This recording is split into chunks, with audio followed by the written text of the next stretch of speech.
Je vous remercie de votre présence et de l'organisation de cette table ronde sur laquelle je vais commencer par dire un certain nombre de petites choses pour vous expliquer à la fois les enjeux et le cadre de la discussion qui va s'ouvrir. Donc nous avons été invités, nous, Fédération nationale des directeurs d'affaires culturelles, par le groupe UP, avec l'Association des directeurs d'affaires culturelles d'Île-de-France, à mettre en place ce débat. Notre réflexion au départ et la demande était d'approcher un enjeu ou des enjeux liés à la démocratisation culturelle. Alors d'une certaine manière, les débats sur la démocratisation culturelle sont souvent généraux, on en a assez régulièrement, et parfois un peu déprimants, puisque c'est encore l'année dernière, pour les pratiques culturelles, la sortie de l'étude du ministère de la Culture, on a à nouveau constaté, et c'est Olivier Donat, donc, qui est sociologue et qui coordonne ces études, que malgré une densification et un développement de l'offre culturelle, malgré une augmentation des pratiques, finalement, les évolutions des catégories socio-professionnelles qui bénéficient de cette offre changent peu, voire ont tendance même à se rétrécir. Et donc, bien évidemment, il peut y avoir la tentation de ne pas se mobiliser, puisque après 30, 40 années de politique culturelle, de politique publique, d'aucuns pourraient en tirer des conclusions négatives. Et comme ce débat est un débat souvent complexe, il gagne à être appréhendé plutôt par des segments de champ d'action, et que nous avons voulu l'aborder de manière optimiste et positive. Il nous a paru important à la fois de privilégier un enjeu, en l'occurrence celui de la relation entre le monde du travail et l'action culturelle, et la mobilisation en faveur de la culture et la présence des artistes dans le monde du travail, plutôt comme un enjeu d'action et de renouvellement de cette action, puisque bien évidemment ce n'est pas nouveau. Les comités d'entreprise ont été créés après la guerre, en 1945. Il y a eu de nombreux exemples à la fois d'artistes qui ont expérimenté par leur présence dans les entreprises cette relation au monde du travail, d'exemples aussi d'entrepreneurs qui, par des actions de mécénat ou par des actions en direction des conditions de travail de leurs salariés, se sont positionnés sur cette relation entre leur rôle d'entrepreneur et leur engagement dans la vie culturelle. On peut dire que globalement, ce sont des questions qui restent marginalement abordées dans le champ des débats sur les politiques culturelles. Et pour nous, ça nous a paru intéressant de l'aborder, d'autant plus avec le groupe UP qui contribue aussi à des dispositifs et des moyens d'action sur cette question de la démocratisation et de la démocratie culturelle. Donc le débat, nous l'avons intitulé « Démocratisation et démocratie culturelle, comment mieux agir pour et avec le citoyen salarié sur le territoire ». Rapidement, la distinction entre démocratisation et démocratie culturelle, elle est assez simple. La démocratisation, c'est l'accès aux œuvres, et la démocratie culturelle, c'est, dans la définition du débat, je dirais un peu des spécialistes, c'est l'accès et la reconnaissance des pratiques. Donc l'un étant consubstantiel de l'autre, on a préféré mettre les deux ensemble et poser la question de comment est-ce que le citoyen salarié, cette notion de citoyen salarié volontaire, c'est-à-dire considérer que à travers le salarié, il y a un enjeu de citoyenneté, de présence dans la cité et donc d'action pour le rendre acteur d'une vie culturelle, et de fait à ce que l'entreprise soit aussi actrice de la cité. C'est l'enjeu de ce terme qu'on a un petit peu improvisé, et agir pour et avec, puisque aujourd'hui, avec les débats qu'il y a pu y avoir ces dernières années, notamment autour des droits culturels, la question d'agir se pose nécessairement en direction et en co-construction avec les bénéficiaires. C'est un processus à la fois participatif et en même temps respectueux de la place à la fois des artistes et des citoyens qui aujourd'hui est de plus en plus revendiqué. Donc voilà un peu pour donner les termes du débat dans lequel nous avons voulu nous situer. Il s'agit d'être relativement précis, avoir quelques éléments d'appréhension globale par des personnes qui ont un regard un peu transversal et en même temps de faire état d'actions spécifiques qui illustrent cette relation, le renouvellement de cette relation entre le monde de la culture et le monde du travail. Quel dialogue entre les prestataires culturels, la collectivité et l'entreprise, qui sont représentés par les instances représentant du personnel et des dirigeants? Quelles initiatives peut-on imaginer? Quels nouveaux outils co-construire? Quelle place donner aux citoyens salariés? Ces éléments vont être abordés différemment avec à la fois des élus, des acteurs. Donc nous accueillerons autour de cette table ronde d'une part Marie-Claire Martel qui est présidente de la coordination des fédérations et associations de culture et de communication et qui siège ici au CESE. Ensuite, nous accueillerons Catherine Bouillard, donc, qui est consultante pour le réseau Sésame, qui est une fédération de comités d'entreprise. Pévis Martin, qui est artiste et qui a mené et mène actuellement des résidences en entreprise, en l'occurrence à l'entreprise Sigmatel. Olivier Meyer, qui est directeur adjoint du comité départemental du tourisme de la Seine-Saint-Denis. Et Madame Alexandra Wisniewski, qui est adjointe au maire déléguée à la culture à la ville de Cergy. Et pour conclure, donc nous aurons un temps d'échange ensemble. On vous promet qu'on va faire en sorte que ces interventions soient des échanges relativement courts pour permettre à ce qu'ils se prolongent ensuite par des échanges avec la salle. Et pour conclure, je demanderai à Déborah Coppel, qui est présidente de la Fédération nationale des DAC, de donner quelques mots un petit peu de synthèse. Donc, je me présente, je suis Nicolas Cardou, directeur général à la culture et au sport à la ville de Créteil. Et je co-animerai cette table ronde avec Laurence Dupuy-Verrier, qui est directrice du développement culturel à la ville de Nanterre. Donc, je vous propose de commencer tout de suite ces échanges avec Marie-Claire Martel sur la question justement de ce regard un peu d'ensemble suite aux quelques éléments très survolants que j'ai pu aborder.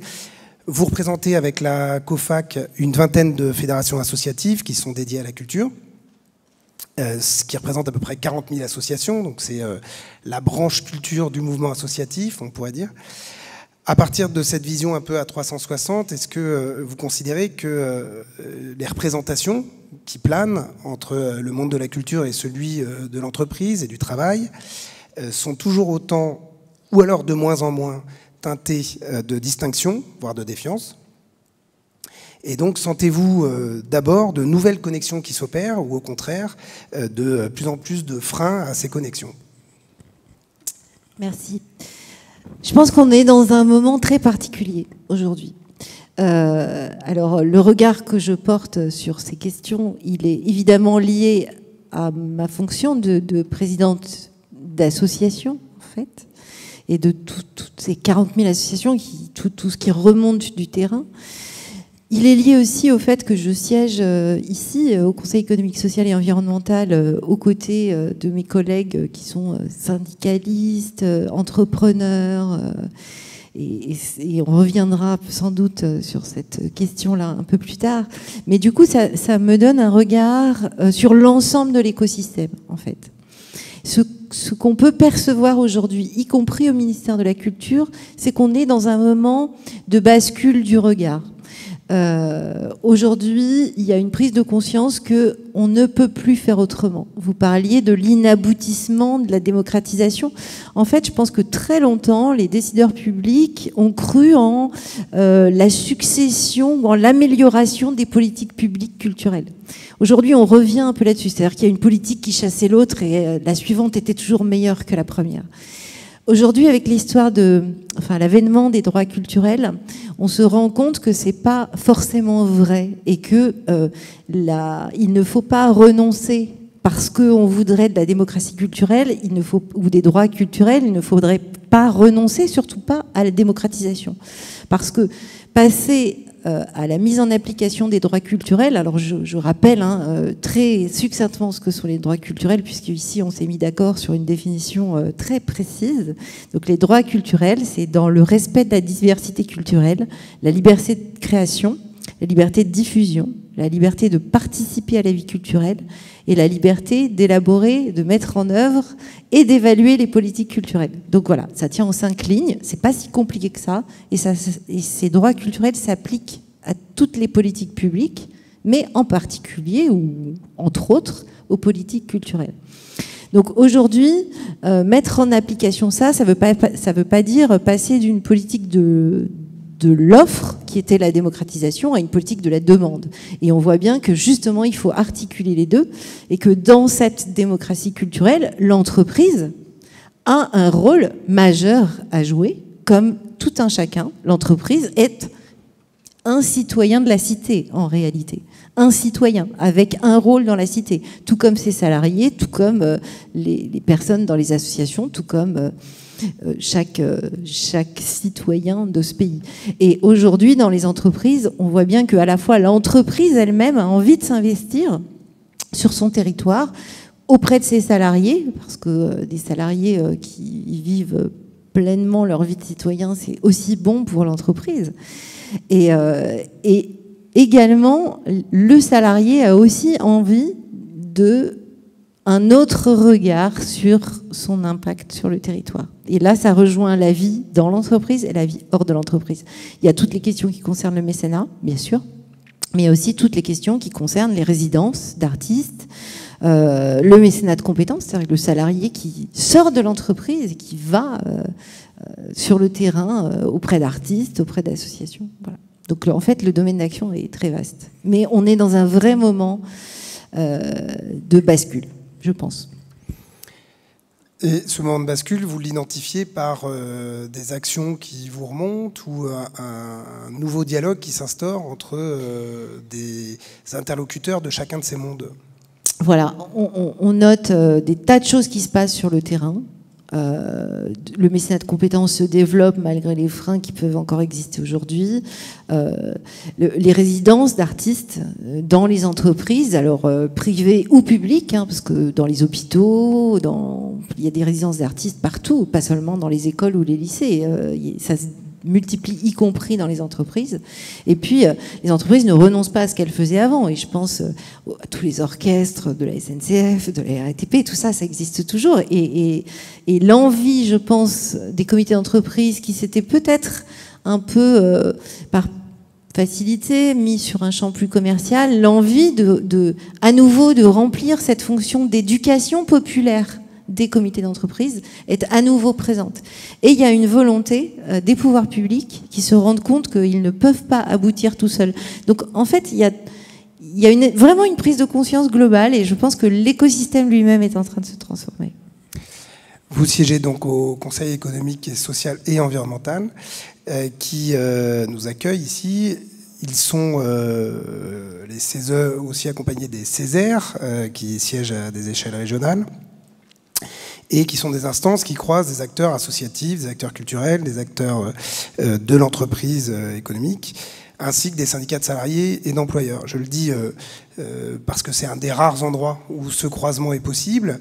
Est-ce que ces assemblées, du fait qu'il y ait ces croisements-là, peuvent jouer un rôle particulier pour faciliter cette mise en relation entre les deux mondes et voire formuler, accompagner une meilleure prise en compte de cette relation, notamment par les pouvoirs publics, qui, on peut le dire, à ce stade, agissent de manière occasionnelle, peut-être embryonnaire, si on regarde l'ensemble du panel des politiques publiques locales et nationales. Oui, ces assemblées, elles sont injustement, je trouve, décriées, non pas parce que j'y siège, mais parce qu'elles ont beaucoup évolué ces dernières années, qu'en réalité, elles poussent à toutes ces questions de démocratie participative, elles poussent, ce sont leurs propositions depuis des années, que l'ensemble de ces acteurs économiques, on dit des agents économiques, ils sont réunis à ces endroits-là. Et les messages qui nous remontent directement du terrain, de l'ensemble des collectivités territoriales, de l'ensemble de nos associations, de nos entreprises, etc., ils transparaissent dans tous nos travaux depuis plusieurs années, en réalité. Et ce qu'on a entendu récemment sur la place publique ou sur les ronds-points, eh bien, ils sont déjà dans nos travaux. Et cette question notamment de l'ascenseur social en panne, elle passe par les questions culturelles et par, justement, cette démocratisation sans effet du seuil, sans effet du « c'est pas pour moi ». Et je pense que la culture, à travers l'entreprise, c'est aussi un moyen de ne pas être victime, finalement, de cet effet du seuil, du « c'est pas pour moi ». Parce qu'on est avec ses collègues, parce qu'on fait les choses ensemble, parce que c'est normal. Et c'est pas réservé à une élite, en fait. Et je pense que en ça, l'implication des entreprises est majeure pour les années qui viennent. Et de ce fait, vous avez connaissance de rapports, des réflexions formalisées sur ces questions-là? Alors, ici, nous avons... j'ai rapporté, il y a maintenant 1 an et demi, un avis qui s'appelle « Vers la démocratie culturelle » qui traite exactement de ces questions, en fait. Il y a des avis au Césaire de Bretagne, des Pays de Loire, de Rhône-Alpes, de Haute-France. Les Césaires, globalement, se saisissent de ces questions, à la fois de culture et de lien social de proximité, notamment. Et toutes ces questions-là, elles sont évidemment au cœur des discussions des Césaires. Et le fait que, justement, on soit avec des collègues qui viennent de l'ensemble des champs, à la fois de l'entreprise, mais aussi des syndicats de salariés, fait qu'on a un regard qui est un regard de consensus, mais le consensus, c'est pas une moyenne, c'est pas du 1 + 1 + 1. Dans les Césaires et au CESE, on recherche l'intérêt général. Et l'intérêt général, c'est pas la moyenne. On confronte des paroles individuelles, on en fait une parole collective, c'est ce qu'il y a dans les syndicats, les employeurs, les associations, et on confronte ces paroles collectives pour essayer de se rapprocher le plus possible de l'intérêt général. Et c'est comme ça qu'on travaille. Et ça ne veut pas dire qu'on cherche un consensus mou, au contraire, et en ça, je trouve que notre activité se rapproche énormément de la création artistique, parce qu'en réalité, cette activité, elle est créatrice. Et il faut chercher un consensus créateur. On ne va pas se mettre d'accord entre du bleu et du jaune, ça ne va pas faire du vert. Ça se trouve, on sera d'accord sur du orange. Merci beaucoup. Je vais passer la parole à Catherine Bouillard, qui donc représente le réseau Sésame et qui est consultante pour le réseau Sésame. Évidemment, alors le réseau Sésame, vous allez nous en dire un petit mot, c'est une fédération, une des rares confédérations, on peut dire même, de comités d'entreprise, la seule, qui de fait nous paraissait indispensable à évidemment inviter autour de cette table ronde, puisque naturellement on pense au comité d'entreprise quand on pense aux pratiques artistiques et culturelles des salariés. Vous êtes les moteurs historiques un peu de cette relation. Pour rappel, donc, les CE sont missionnés, les CSE sont missionnés par le Code du travail pour la gestion de ces activités sociales et culturelles, et l'employeur a obligation de financer... Je vais y venir. D'accord, ces activités. Vous représentez avec Sésame un réseau de coopération. C'est intéressant puisque souvent on a pensé la question des comités d'entreprise de manière assez isolée les uns des autres. Dans cette actualité dont vient de faire écho Marie-Claire Martel et le long cheminement de réflexion qui est celui des élus de CE, vous revendiquez, privilégiez le pouvoir d'accès sur le pouvoir d'achat, la médiation sur la prescription, le besoin des salariés sur la demande des salariés. Alors, pouvez-vous nous dire en quoi ces précisions de termes témoignent d'une philosophie d'action et d'un rôle spécifique que vous entendez jouer au niveau des CE quant aux pratiques culturelles des salariés, et dans quelles conditions ce rôle peut-il réellement se jouer? Bonjour, tout d'abord. Alors oui, je vais répondre à vos questions. Tout d'abord, je voudrais juste apporter une information sur ce que sont les comités d'entreprise aujourd'hui. Alors, CSE bientôt, on est en pleine phase de transformation, on y reviendra tout à l'heure. Ils sont environ 30 000, mais on ne sait pas exactement combien. Quand on pense à eux, on pense aux plus gros, en gros ceux des entreprises du CAC 40 ou des entreprises ex-publiques devenues privées maintenant ou exerçant une mission de service public. La réalité des 30 000 élus, enfin CE et des élus au quotidien, ça n'est absolument pas la même. Il y a de très très fortes disparités entre ces CE historiques et tous ceux qui se sont créés à la fin des années 70, avec des moyens humains et financiers infiniment différents. Et donc, quelquefois, quand on parle des CE et qu'on est déçu de ne plus les voir agir sur un certain nombre de sujets, dont l'accès à la culture, il ne faut pas oublier ça. Et puis l'autre idée reçue, c'est que la loi, effectivement, donne aux CE le droit d'organiser et de gérer des activités sociales et culturelles, mais n'impose pas un budget minimum. Autrement dit, 25% des CE ne disposeraient d'aucun budget pour les activités sociales et culturelles. Dur de faire une politique quand on n'a pas d'argent, quand même. Et puis les autres disposeraient, tout ça étant au conditionnel, parce qu'en fait on a peu de chiffres, vraiment ça intéresse assez peu les gens, y compris les pouvoirs publics, encore que maintenant c'est en train de changer, mais pas forcément pour de bonnes raisons. Et on pense que la majorité des CE disposerait d'une somme moyenne, qui n'est qu'une moyenne et qu'il ne faut surtout pas considérer comme un droit par salarié, qui irait entre 150 et 400 euros par an et par salarié. Là-dedans, il faut gérer le social, le culturel, les loisirs, l'accès aux vacances. Donc ça ramène tout de suite les choses à un autre niveau. La plupart des CE, y compris d'ailleurs les plus riches, et j'y mets beaucoup de guillemets, ont de moins en moins de moyens et personne ne peut tout faire. Tout le monde doit faire des choix. Alors, cette introduction un peu longue, je vais maintenant essayer de répondre à votre question. Alors, sur l'affaire du pouvoir d'achat, on a effectivement constaté depuis un certain nombre d'années, et notamment depuis la crise de 2008, on a vu apparaître ce terme.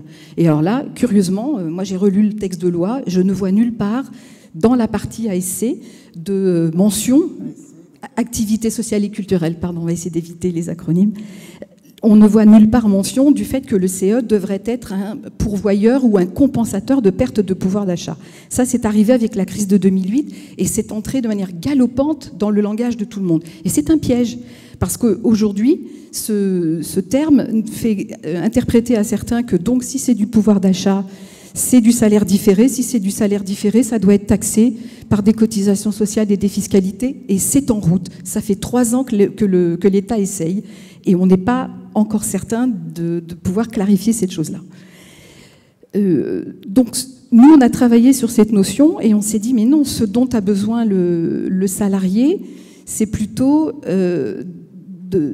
qu'on l'aide à accéder à des activités auxquelles il n'aurait pas accès. Comme vous l'avez tout à fait dit tout à l'heure, les raisons et les freins sont parfois financiers, mais pas seulement.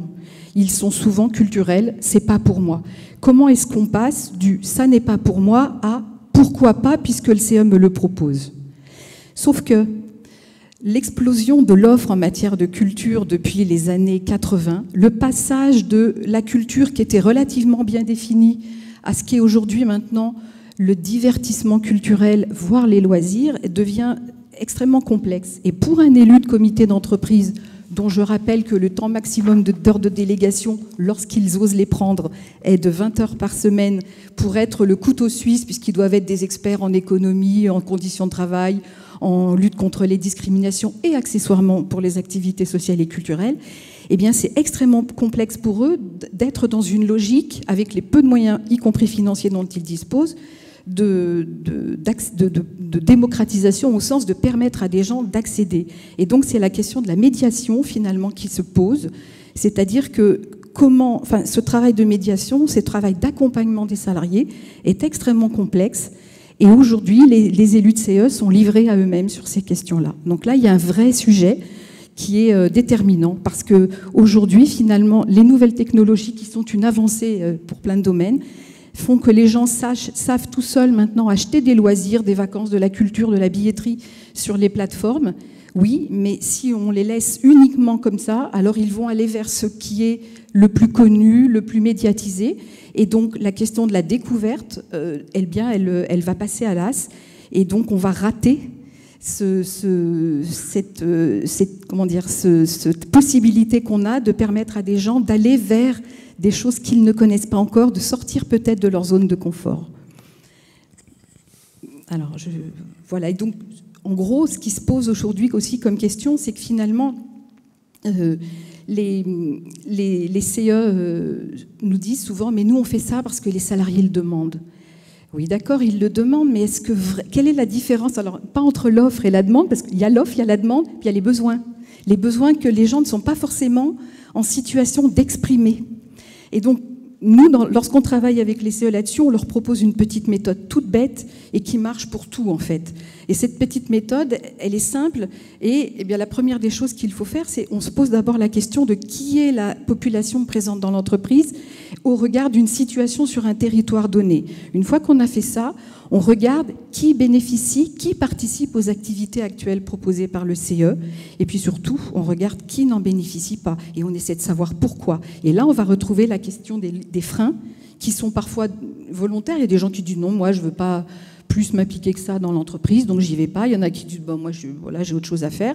Et puis il y a ceux qui, pour des raisons financières d'abord, mais également culturelles et sociales, se disent non, ça, c'est pas pour moi. Et là, effectivement, il y a un vrai travail à faire. Et une fois qu'on a fait ça, alors à ce moment-là, on peut réfléchir aux objectifs qu'on veut se donner, pourquoi on veut faire ça, pour qui on veut le faire, qu'est-ce que l'on va faire. Et seulement à la fin, et dans plein de CE maintenant, en fait, on passe directement à la deuxième étape, c'est on choisit le mécanisme qu'on va mettre en place, on choisit le support et on choisit avec quel partenaire ou prestataire on va travailler.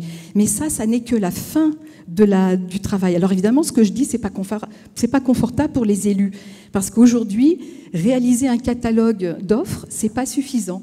Ce qu'il faudrait, c'est construire une politique d'action. Et quand je dis il faudrait, il y en a plein qui le font. Il ne faut pas non plus trop noircir le tableau. Il y en a plein qui le font. Il s'agit de construire une politique d'action sociale et culturelle cohérente. Voilà. Donc, les CE sont aujourd'hui, se confrontent aujourd'hui à des transformations structurelles importantes, puisqu'ils deviennent, comme vous l'avez dit, des CSE. Donc, si le financement des CE dépend essentiellement des employeurs, il y a sans doute à construire de nouvelles formes d'action et de coopération, notamment avec les limites que vous avez décrites, pour que des acteurs publics, que ce soit l'État ou les collectivités territoriales, accompagnent des efforts d'expérimentation, de recherche-action,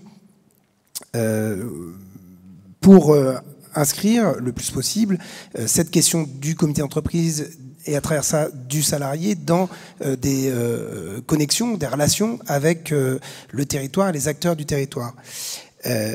Comment est-ce que cette possibilité de mobilisation des pouvoirs publics, ces nouvelles formes de relations et d'action existent? Est-ce qu'aujourd'hui, il y a une reconnaissance par l'État, par les collectivités de cette capacité des CE à expérimenter de nouvelles relations avec les citoyens via les salariés, et donc à travers ça des financements qui accompagnent cette capacité d'expérimentation?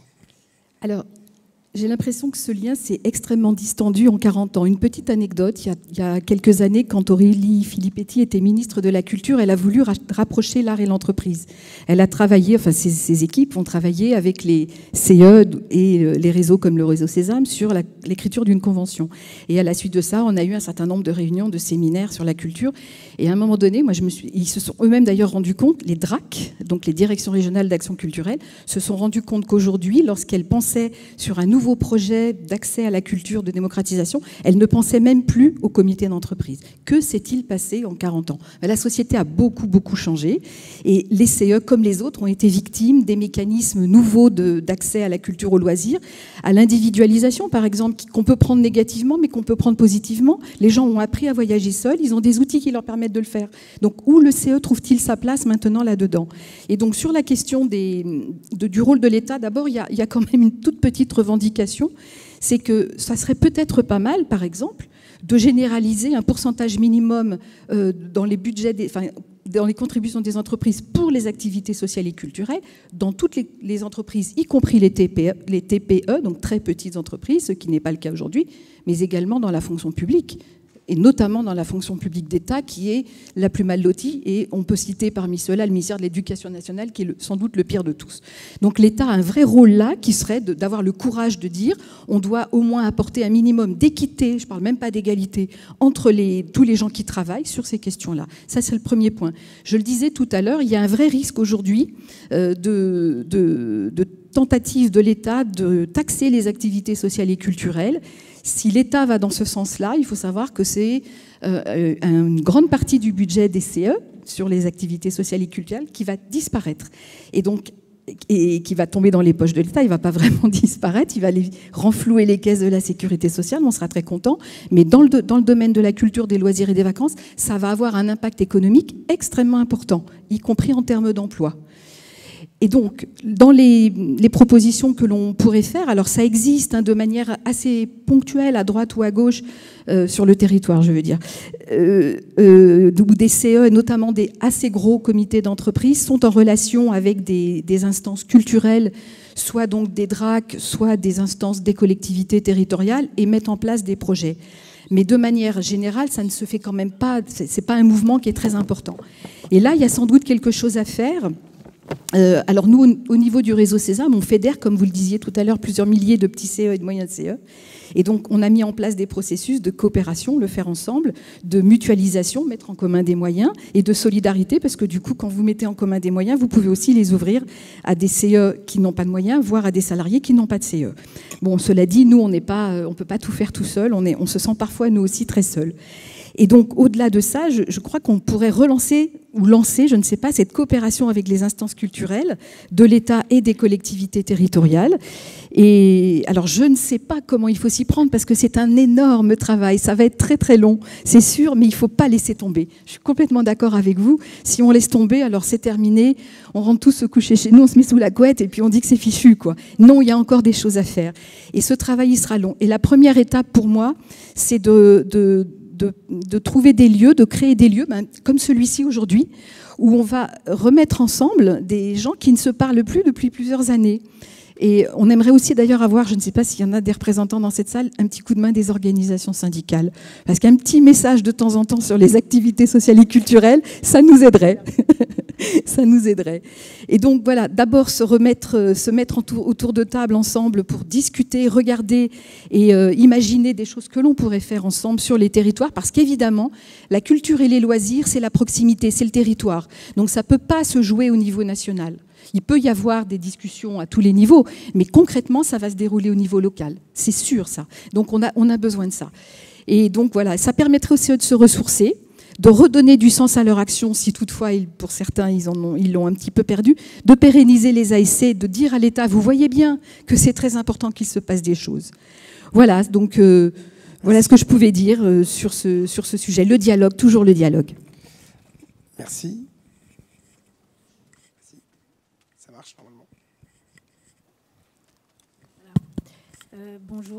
Bonjour à tous. Je ne sais pas si ça fonctionne. Si. Oui, voilà. J'avais envie de prendre le relais de votre intervention, madame, tout de suite. Moi, je suis DAC dans une ville de Nanterre, 96 000 habitants, avec une proportion égale de salariés qui n'y habitent pas et d'habitants.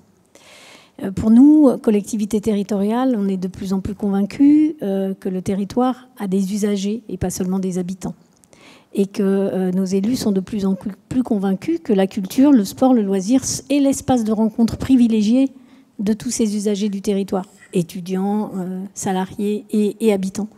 Et c'est donc cette rencontre qu'on doit orchestrer. Aujourd'hui, ce n'est pas seulement une mixité sociale qu'on doit élever et vers laquelle on doit tendre, mais bien un espace de rencontre partagé et d'usage partagé de nos ressources et de nos richesses. Et c'est un peu la raison pour laquelle nous sommes là avec le groupement UP aujourd'hui, pour défendre cette idée qu'il y a un potentiel gigantesque dans l'orchestration de cette rencontre et dans la possibilité, même sans guerre de moyens, si j'ose dire, mes élus ne sont pas là pour m'entendre, même sans trop de moyens, avec une volonté forte et des structurations partenariales qui devraient être, j'espère, structurées dans les mois qui viennent. Si on arrivait vraiment à construire cette relation à partir de cet échange d'aujourd'hui, moi personnellement, au titre de la DAC, IDF et de la FNADAC, je suis sûre que Déborah aura le même message. On a un champ devant nous fantastique. Et la culture est loin d'avoir dit son dernier mot, bien au contraire. Je prends le relais pour donc présenter les autres invités de cette table ronde. Donc Bevis Martin, j'ai souhaité que Bevis soit présent avec nous en tant qu'artiste parce qu'il est un peu là pour nous dire que faire, répondre un peu à la question que Lénine avait posée il y a quelques années sur le que faire à l'entreprise, dans l'entreprise et avec l'entreprise.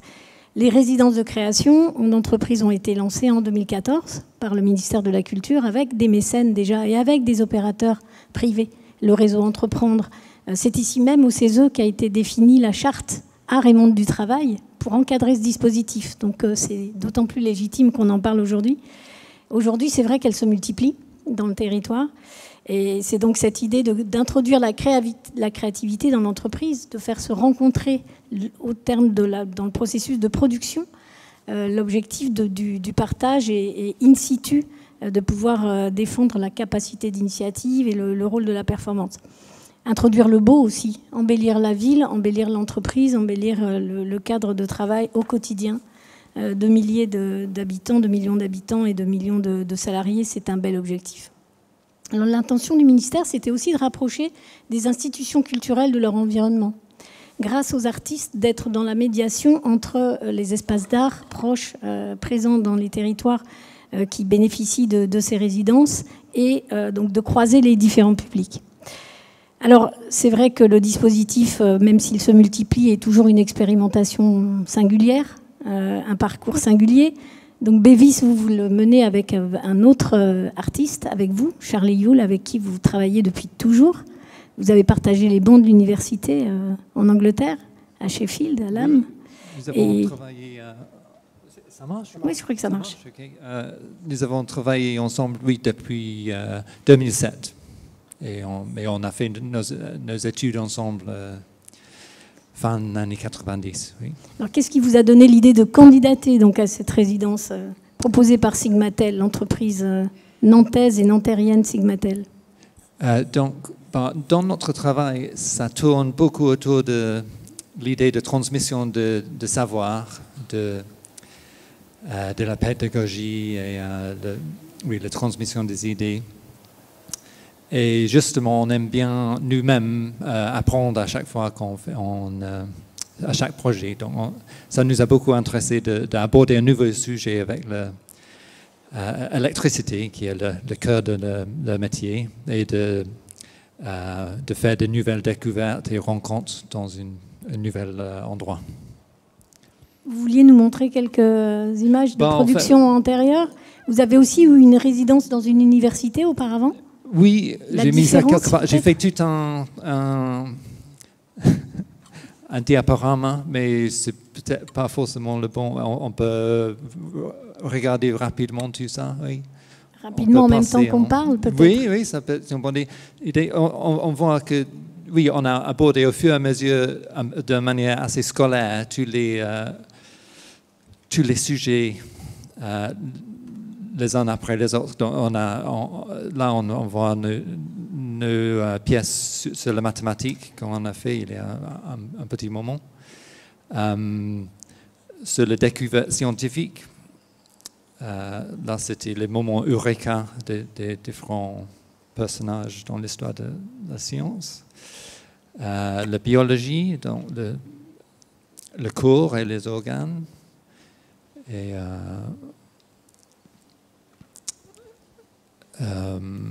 plus récemment, la sexualité, la reproduction. Donc, on essaie d'aborder tous les sujets. Là, on a la philosophie, c'est d'après un manuel scolaire, une sorte d'aide-mémoire pour les étudiants de philosophie. Nous avons transformé tous les dessins, les schémas en meubles ou en bibelots. Et donc là, c'est un peu un exercice de transmission de savoir que nous avons fait nous-mêmes. C'est comment dessiner un œuf. C'est une leçon qu'on donne individuellement au public. Et donc, nous avons aussi travaillé dans plein de différents souvent des milieux scolaires. Et là, c'est des projets qu'on a fait avec les écoles primaires, où les enfants dessinent on a demandé aux enfants de dessiner le cerveau. Et après, nous avons travaillé d'après le dessin pour faire des sculptures en céramique. Donc, ça, c'est encore un cerveau. Et après, ça c'est un projet avec les enfants un peu plus grands où ils imaginaient, ils essaient de projeter qu'est-ce que ça voulait dire d'être adulte, le monde des adultes en fait, le mystère de ça.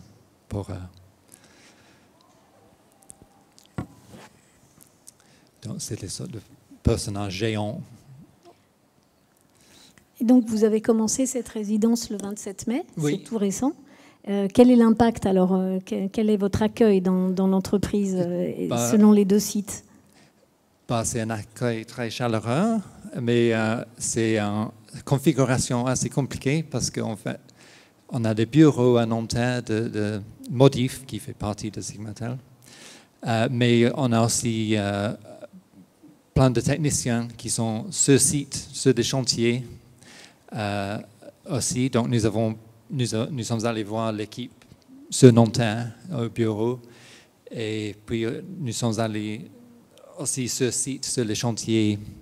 Il y a un chantier de la Sorbonne, l'université de la Sorbonne, le nouvel bâtiment.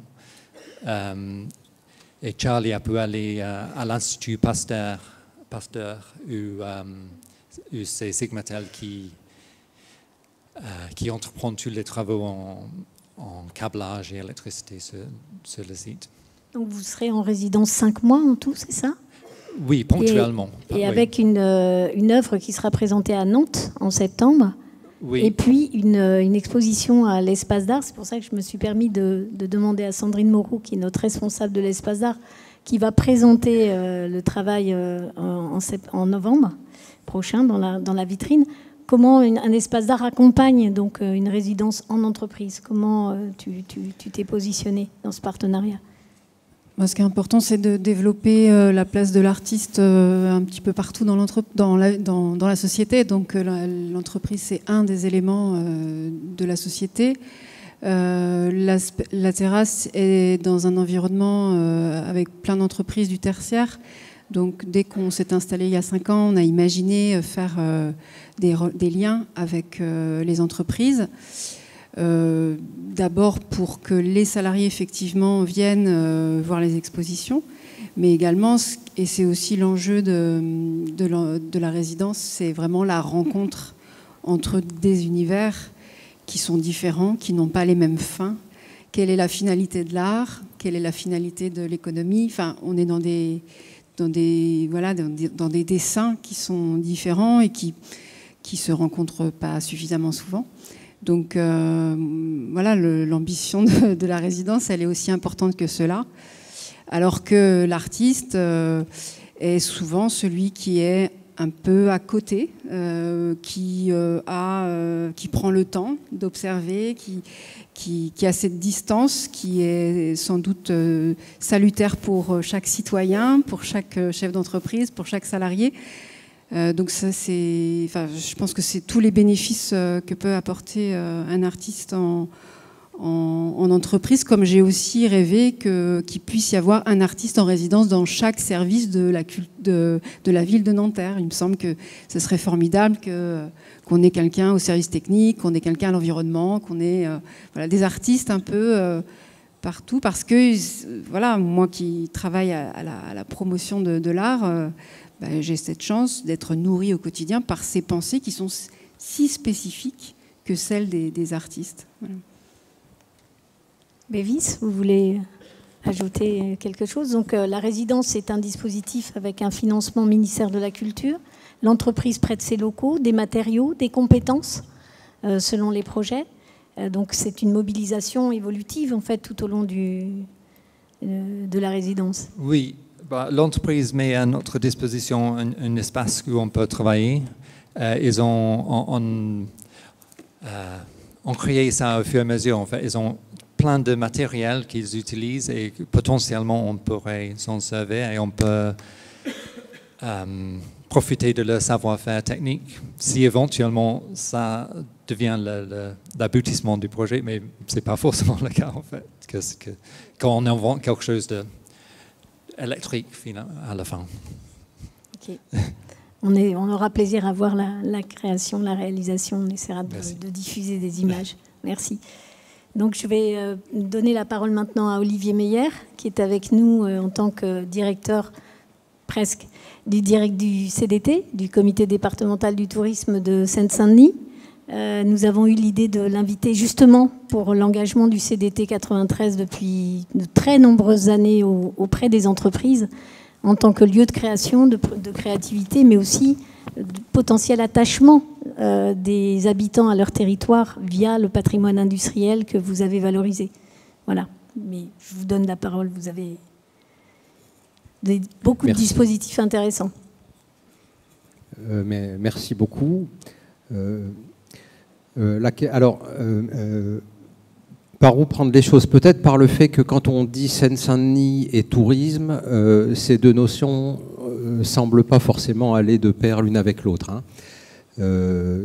D'abord parce que la Seine-Saint-Denis est un territoire auquel s'attachent dans l'imaginaire commun un certain nombre de stigmates, qui rendent d'ailleurs pas compte en général de l'extraordinaire énergie qu'il y a dans ce territoire, l'énergie créatrice, de l'imagination, d'une pulsion de vie formidable, une résilience absolument saisissante, mais aussi parce que la Seine-Saint-Denis est dans une proximité tellement grande avec Paris que la notion de tourisme paraît nécessairement désuète quand on parle de la Seine-Saint-Denis. Donc, nous, on a construit depuis des années,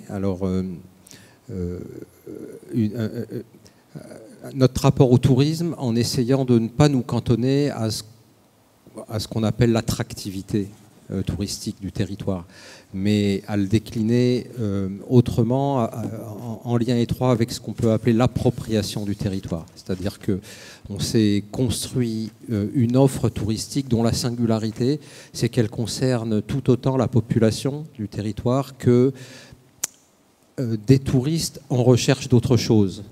Et donc c'est à la fois un enjeu pour la population de ce département, qui est une population jeune, multiculturelle, parfois d'installation récente, donc un enjeu à s'approprier son territoire. Pour la population qui est présente depuis plus longtemps aussi, la nécessité de s'approprier les mutations extrêmement rapides que ce territoire connaît.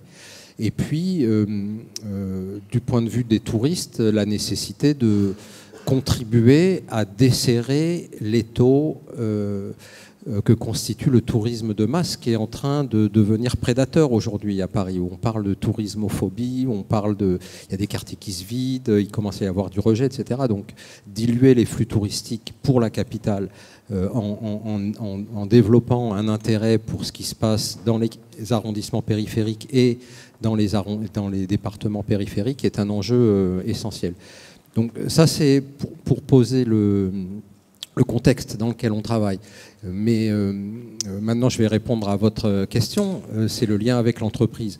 C'est vrai que en se posant ces questions et en construisant une conception du tourisme propre à la Seine-Saint-Denis, la question de l'entreprise est venue d'emblée très forte et pour ainsi dire est consubstantielle de la création du CDT dans le 93, il y a 20 ans. Pourquoi? D'abord parce que c'est un département qui a été très industrialisé, qui s'est très vite désindustrialisé et sur lequel subsiste donc un patrimoine industriel sous forme de friches et de délaissés aujourd'hui, qui est un élément de la requalification urbaine, mais ce patrimoine est très important. Et donc, dans notre rapport à l'entreprise, sur les 3 aspects que je vais évoquer rapidement, le premier, c'est celui-ci, c'est le patrimoine. Faire découvrir ce patrimoine parce qu'il raconte quelque chose. Ce patrimoine du 18e, principalement du 19e siècle ou du début du 20e siècle, il nous dit quelque chose d'abord de ce qu'il y avait avant l'industrialisation, donc l'histoire du maraîchage. Il nous dit quelque chose sur la façon dont Paris a relégué à la périphérie les activités les plus sales. il nous dit quelque chose des filières industrielles telles qu'elles se sont constituées. Je vais prendre un exemple, par exemple, qui me parle parce qu'il se trouve que j'ai participé récemment à une visite, puis ça va vous parler aussi, quand on parle patrimoine industriel. On a fait une visite à Aubervilliers, des cheminées industrielles d'Aubervilliers, voilà, qui sont des éléments qui restent souvent très visibles dans le paysage. Il en reste quelquefois une dizaine, une douzaine, là où il y en avait 40, 80.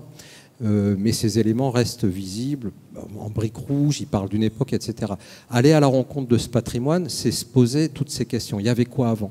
Pourquoi on a construit ces cheminées? Ça pose la question de l'hygiène, ça pose la question de la réglementation qui s'est construite.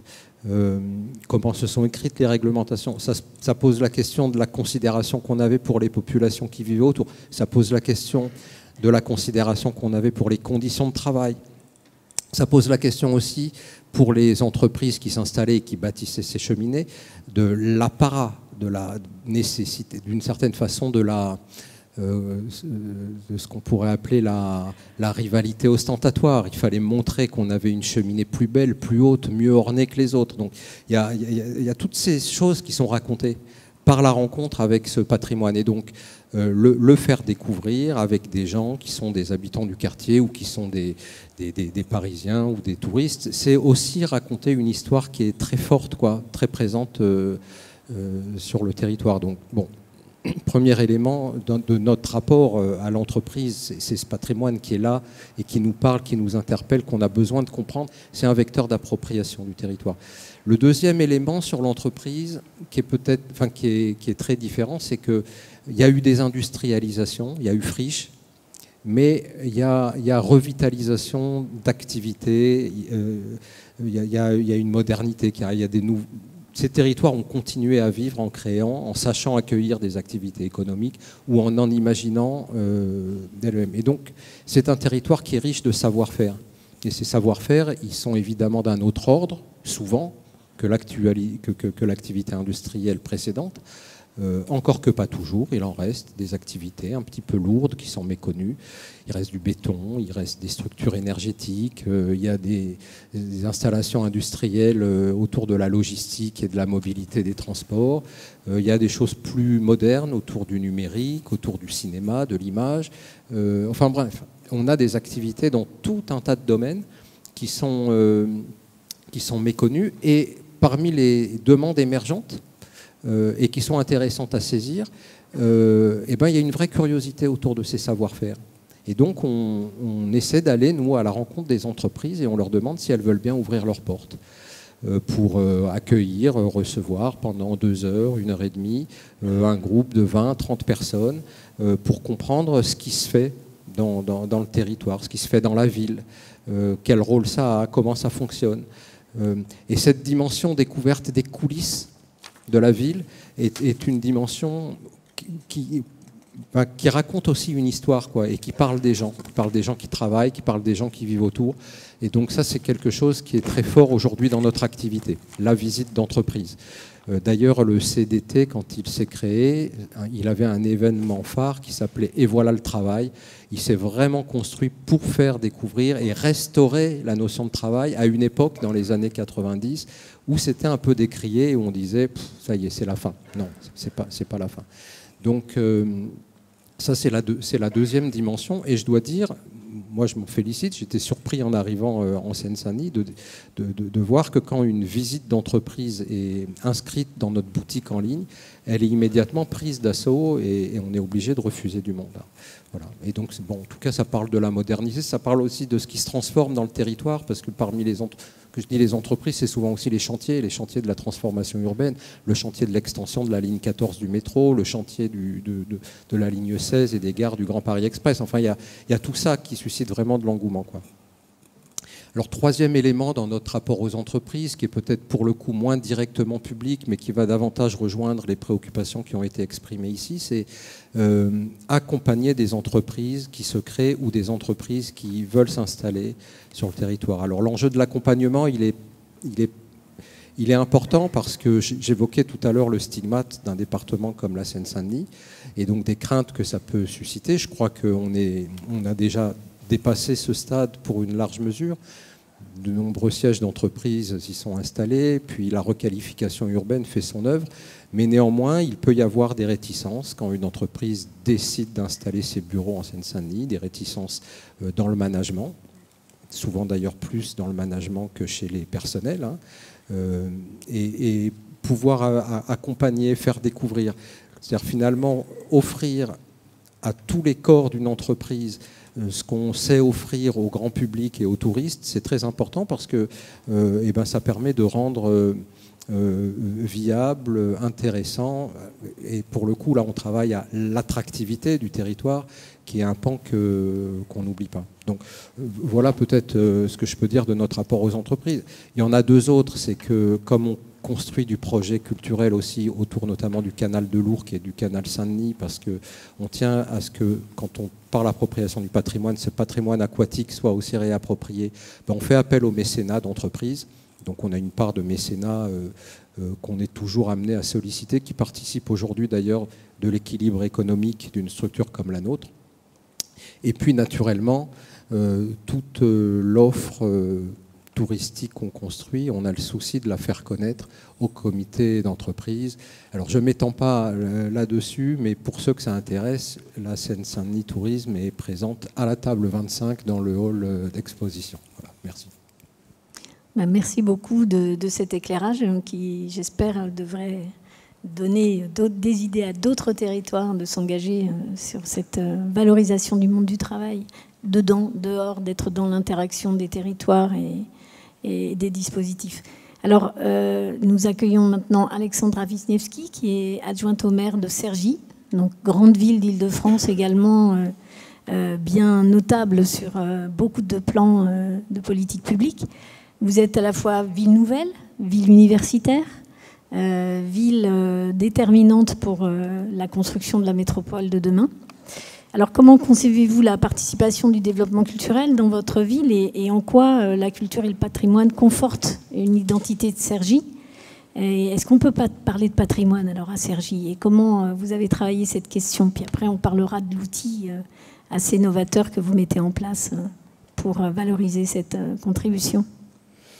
Alors, ville nouvelle de 50 ans qu'on a fêté, voilà, on est en plein dans les grandes festivités des 50 ans de Cergy, donc c'est vrai qu'on cette question d'aménagement du territoire à l'époque où il s'agissait de sortir de l'éparpillement en Île-de-France et de ne pas reproduire la logique des grands ensembles fait partie de notre ADN et nous colle à la peau, mais malgré tout, il faudra sans doute un jour qu'on s'en détache dans l'image, mais elle nous a apporté beaucoup et elle nous a apporté notamment quelque chose qui, dès le départ, sans doute relève du dynamisme parce que l'établissement public d'aménagement avait pour commande pas uniquement d'installer des habitants à Cergy, mais aussi des emplois, de l'animation, la culture. Et donc, voilà, aujourd'hui, on est à 64 000 habitants, plus de 3 000 entreprises sur le territoire de Cergy. Hein. On est sur un bassin de population cergy-pontoise de 200 000 habitants et 35 000 emplois sur la ville. Donc, quasiment un emploi pour 2 habitants, donc qui font partie de ce dynamisme. Donc, le patrimoine... comme vous pouvez vous en douter, il est assez contemporain. Il est plutôt contemporain. Et l'enjeu aujourd'hui, il est de se dire qu'il y a des projets, il y a une histoire de Cergy à laquelle il faut sans doute redonner vie, qui est liée à sa géographie et qui la tourne vers les Bordoises. Donc un patrimoine du XIVe siècle qu'on commence à regarder, voilà, et dire que ça articule bien les patrimoines. Un patrimoine qui est contemporain, qui est une œuvre de Dany Caravane, qui est une œuvre sur 5 km, 12 stations, qui s'appelle l'Axe majeur, qui devient et qui qui sera sans doute encore à l'avenir, parce qu'elle le mérite en termes de reconnaissance, un marqueur pour le territoire très fort. Et je salue un de nos ambassadeurs de cette œuvre, Michel Calvino, qui est avec nous dans la salle et qui fait partie des soutiens de ce projet. Et puis tourner la ville vers l'Oise et vers ses Bordoises, on a à reconnaître le patrimoine immatériel et le dynamisme des Cergissois, 450 associations qui se traduisent évidemment par des projets artistiques d'ampleur, notamment un festival d'art de la rue, d'art du cirque, mais qui a vocation à se transformer en festival d'art urbain au sens beaucoup plus large. Et on aura à l'avenir à regarder attentivement notre patrimoine naturel et la biodiversité. Voilà. Donc l'art dans l'espace public à Cergy, c'est une dynamique, une synergie entre les événementiels, les artistes de rue et les artistes plasticiens, les artistes visuels. Donc vous avez réussi cette fusion en fait de l'art dans l'espace public et de l'embellissement de la ville à titre pérenne ou à titre éphémère. Et vous avez, je crois, mis en place donc le fonds de dotation aussi pour développer la préservation de l'héritage, mais aussi de l'avenir et de l'envie de partager la ville de l'avenir. Ce fonds de dotation que vous avez donc mis en place, qui permettrait donc de collecter les moyens fléchés sur ce patrimoine, à la fois matériel et immatériel, que représente l'événementiel. Donc vous l'avez mis en place l'an dernier, je crois. Encore plus récemment que ça, on l'a voté en conseil municipal de février. Donc c'est vraiment une dynamique tout à fait nouvelle avec voilà, l'idée que sur ces aspects-là, il fallait qu'on lance une impulsion nouvelle. Et lancer une impulsion nouvelle, ça passait aussi peut-être par cette rencontre entre les entreprises et les collectivités territoriales. Alors bien sûr, il y a quelque part sous-tendu la question des moyens. Lancer une dynamique nouvelle suppose d'investir de nouveaux projets ou de donner une dimension nouvelle à des projets, et donc de trouver des fonds complémentaires. Mais c'est pas la seule dynamique, et ça ne peut pas être la seule dynamique, sinon on ne rencontrerait pas l'adhésion et on ne rencontrerait pas le public. Il y a tout un enjeu partagé autour de l'attractivité du territoire, on en a parlé, et l'attractivité, j'ai envie de dire au sens noble du terme. Les salariés, les usagers font partie du public des politiques culturelles de la ville de Cergy. Je pense par exemple à des temps de conférences en médiathèque où on va parler de la charge mentale des femmes ou d'autres sujets qui sont aussi destinés évidemment aux salariés du territoire. Et donc cette attractivité du territoire, elle est importante aussi, me semble-t-il, pour l'entreprise, parce qu'elle est finalement accolée à son image. Quand une entreprise se vend à l'extérieur, elle se vend aussi avec l'image du territoire qu'elle emporte. Donc c'est un endroit où on est susceptible de se retrouver, et ça nous a donné voilà, envie d'aller plus loin et de se doter d'un outil qui soit un cadre de confiance et un cadre de dialogue entre la collectivité, les entreprises, mais pas que, les habitants aussi. Et c'est ça, la spécificité du fonds, c'est qu'il est ouvert aux particuliers, il est ouvert aux entreprises, il est ouvert en gros à toutes les personnes qui ont envie de se mobiliser autour de la valorisation de leur ville. Alors, de façon très pratique, effectivement, le fonds de dotation, c'est un outil, quelques collectivités s'en sont saisies, déjà une vingtaine, me semble-t-il. C'est un outil assez pratique dans le sens où il est beaucoup plus souple que les grandes fondations, voilà, dont on imagine toujours que c'est un chantier colossal de monter une fondation, et il est beaucoup plus adapté qu'une simple association. Beaucoup plus souple parce que c'est un outil démocratique en soi. Des entreprises siègent au sein d'un conseil d'administration. Elle est dirigée par un conseil d'administration qui est souverain sur l'utilisation du fonds et sur son fonctionnement, avec évidemment des élus de la collectivité. Et nous, à Cergy, on a choisi d'avoir les élus aussi de l'opposition représentés au conseil d'administration, et puis des personnalités qualifiées. Il est adapté parce que le fonds de dotation permet de bénéficier de toute la réglementation qui favorise le mécénat. C'est-à-dire qu'on peut défiscaliser, donc en direction des entreprises, mais aussi en direction des particuliers. Il permet la souplesse de pouvoir à la fois recueillir du mécénat pour du projet, pour une entreprise qui aurait envie d'adosser, de soutenir plus particulièrement un projet, ou pour le fonctionnement. Et puis, il permet de lancer des opérations de participation citoyenne de type crowdfunding. Oui, donc une belle promesse pour beaucoup de collectivités qui vous observent, qui observent un peu en veille l'impact de cette disposition. Et on aimerait convaincre tous nos élus de la légitimité d'un tel outil. Ben là, à ce stade, on est vraiment dans le fait d'essayer de faire converger toutes les clés de succès et de réussite de ce fonds de dotation. Et notamment, on a bien évidemment emmené dans l'aventure le maire de Cergy, qui est aussi vice-président au développement économique et qui nous soutient énormément. C'est une des clés. Après, une autre des clés de la réussite, c'est sans doute les contreparties qu'on peut offrir aux salariés et aux entreprises. Et ça rejoint un peu les discussions qu'on a pu avoir, c'est-à-dire que les contreparties, on essaye de les penser comme étant aussi des vrais espaces de rencontre entre les salariés et le territoire. Par exemple, proposer des rencontres avec les artistes circassiens en marge du festival, ou proposer des temps de rencontre et de découverte sur la vie des salariés, sur des temps du midi ou des choses comme ça. Voilà. Il nous semble que c'est une somme de prise en compte et de considérants comme ça qui nous permettent de donner une dynamique vraiment au fonds de dotation et du coup aussi une dynamique à la politique culturelle de Cergy. Très bien. Nicolas ?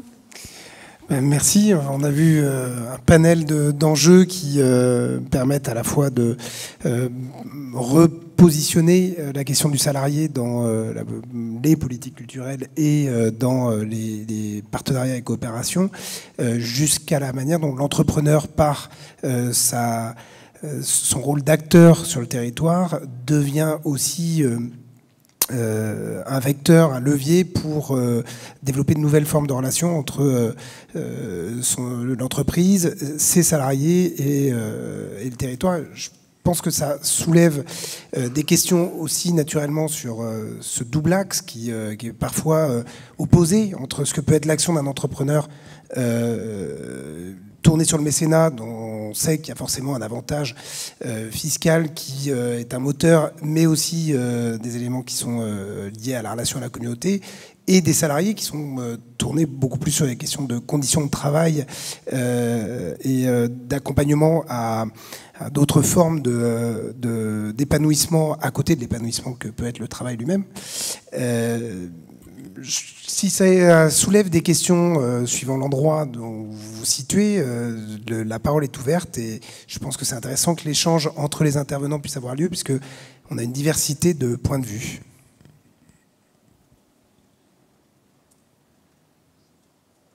Oui.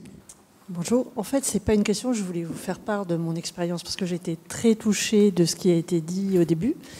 Je m'appelle Cathy Boulanger, donc je suis détachée au CE d'un grand groupe du CAC 40 de la Défense. Donc je gère les activités culturelles et sociales, et ça concerne 2500 salariés à Courbevoie et 500 salariés à la Garenne-Colombe. Alors moi, après 25 ans de carrière à la direction commerciale, où je passais mon temps à conseiller tous mes collègues salariés sur les sorties à faire, les choses comme ça, le poste au CE s'est libéré concernant la culture, l'enfance et le sport, et je m'y suis précipitée. Et depuis 4 ans, c'est un vrai bonheur. Alors la première chose que j'ai mise en place, et là je reviendrai sur ce que vous avez dit tout à l'heure, pour permettre aux gens qui pensent que ce n'est pas pour eux, on avait un bel auditorium de 99 places qui était tout le temps vide. Et j'ai demandé à la secrétaire du CE de me laisser ma chance et de faire intervenir une société. Et depuis ce temps-là, à peu près 6 fois par an, il y a une personne qui vient faire des conférences sur l'art. Mais d'une manière tout à fait spéciale, très ludique et très interactive, en nous proposant des sujets différents. Et c'est le public qui choisit. Et là, on y retrouve les gens des services généraux, les directeurs de projets, les gens des relations humaines. Tout le monde se mélange et tout le monde soupire d'aise en disant « Oh, c'est bien, mais vraiment, mais j'aurais jamais pensé aller voir une expo sur Van Eyck ou une expo sur Léonard de Vinci ou quoi que ce soit. » Et ça donne aux gens des clés justement pour ensuite, après, passer le cap et aller eux-mêmes. Après, ce que j'ai voulu faire aussi, toujours dans un esprit de rassembler les gens, j'ai demandé, puisque la première chose que j'avais demandé, je l'avais réussi, on m'a accordé le droit de créer des ateliers de création, de mettre en place des ateliers de création au sein de l'entreprise. Alors, ça ne va pas très loin.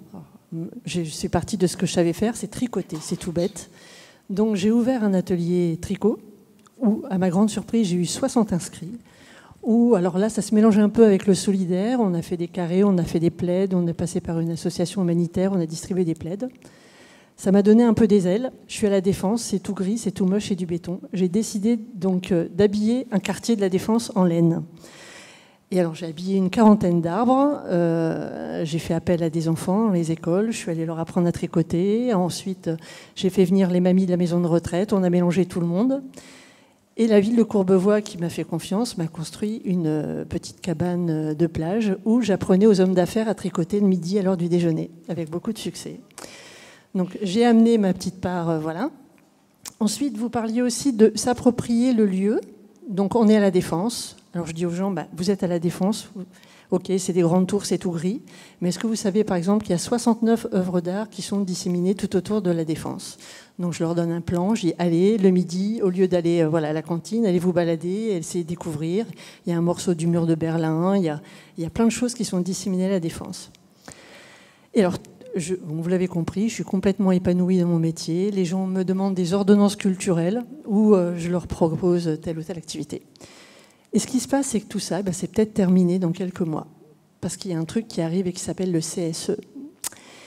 Et que les relations entre les syndicats et moi, je ne suis pas du tout syndiquée, je suis juste détachée. Les relations entre les syndicats et la direction sont tellement mauvaises qu'au moment des négociations, ce qui va se passer, c'est que la petite vengeance, ça va être qu'on va supprimer des postes au CE. Et oui. Et donc, les gens vont se retrouver comme ça. Alors, les sociétés, les salariés sont en panique en se disant mais non, mais nous, on veut. Enfin voilà, ils viennent me le voir le vendredi. Qu'est-ce que tu me proposes? Qu'est-ce que je fais ce week-end avec les enfants et tout ça? Tout ça, ça va sans doute s'arrêter.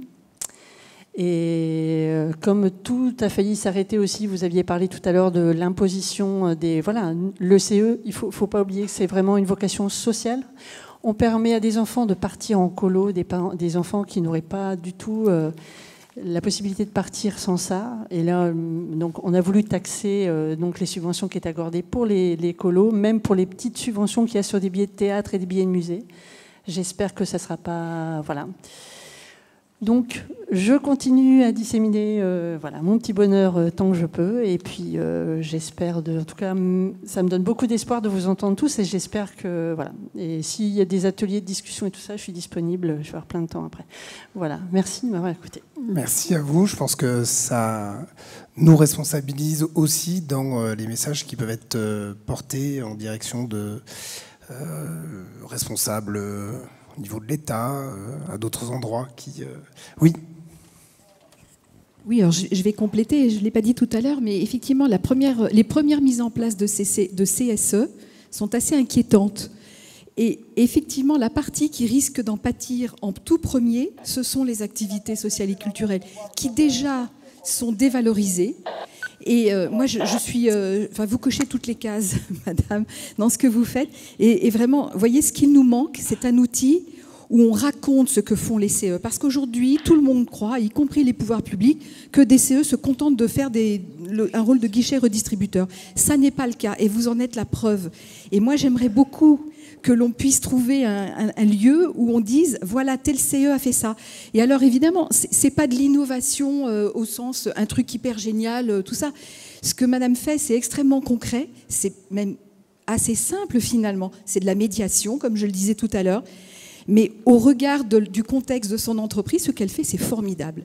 Et moi, j'aimerais qu'on ait un lieu où on puisse valoriser ce qu'il se passe vraiment dans les CE et qu'on arrête de raconter n'importe quoi sur ce qu'ils font. Donc, merci beaucoup. Madame Martel.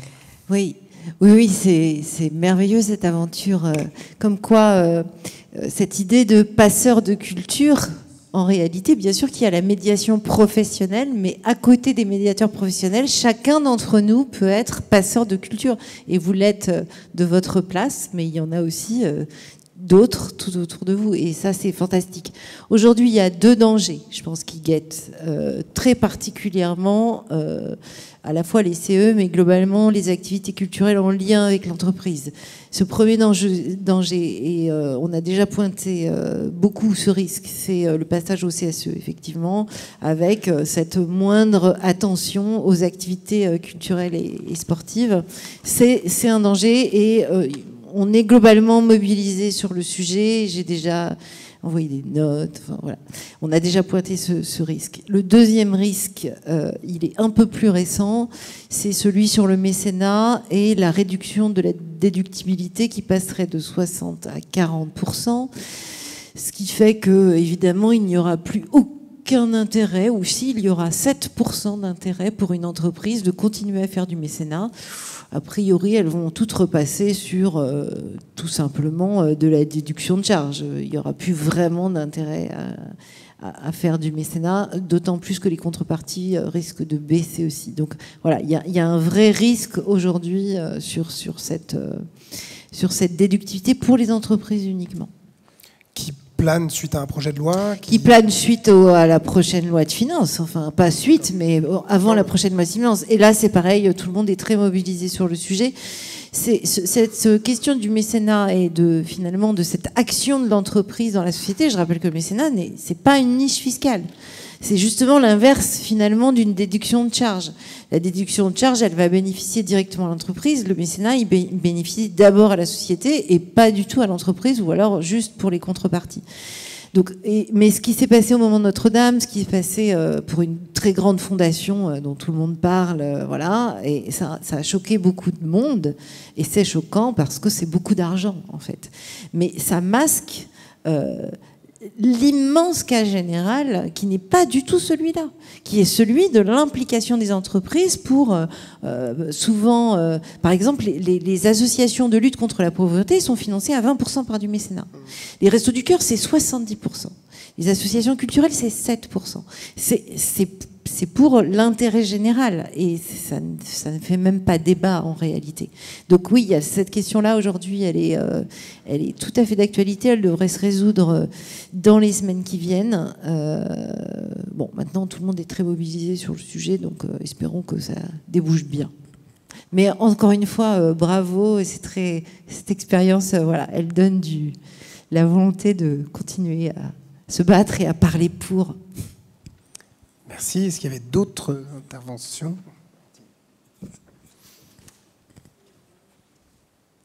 Bonjour. Moi, je voulais juste parler de la stratégie du coucou qui consiste à, je pense on gagnerait à avoir des artistes en résidence dans les entreprises et que c'est complémentaire de la question de l'offre et du dialogue entre une offre culturelle et les entreprises et les salariés qui sont dans une entreprise. Moi, je crois beaucoup aussi, et peut-être que vous, si on a 5 minutes pour vous redonner la parole sur, à vous, artistes dont je n'ai pas retenu le nom, sur la base de quoi vous êtes intervenu dans telle entreprise, quelle a été la mission qui vous a été confiée. Moi, je crois beaucoup au fait de partir des enjeux de l'entreprise pour faire venir un artiste qui, comme le coucou, va faire bouger les lignes, va peut-être donner envie aux salariés d'aller dans le territoire et que c'est ce dialogue-là que public et privé, nous avons à construire ensemble pour que, y compris, ce ne soit pas juste un artiste dans une entreprise tout seul, mais voilà, comment ce dialogue-là se fait entre public et privé. Nous, comme collectivité publique, on a accueilli un artiste en résidence, ça a fait bouger beaucoup de lignes. Vous nous, comme collectivité à Plaine Commune, on a fait venir un artiste en compagnonnage pendant un paquet d'années. C'est très riche, ça déplace beaucoup de choses, et je pense qu'on gagnerait vraiment à construire ça ensemble. Alors, il y a un micro qui...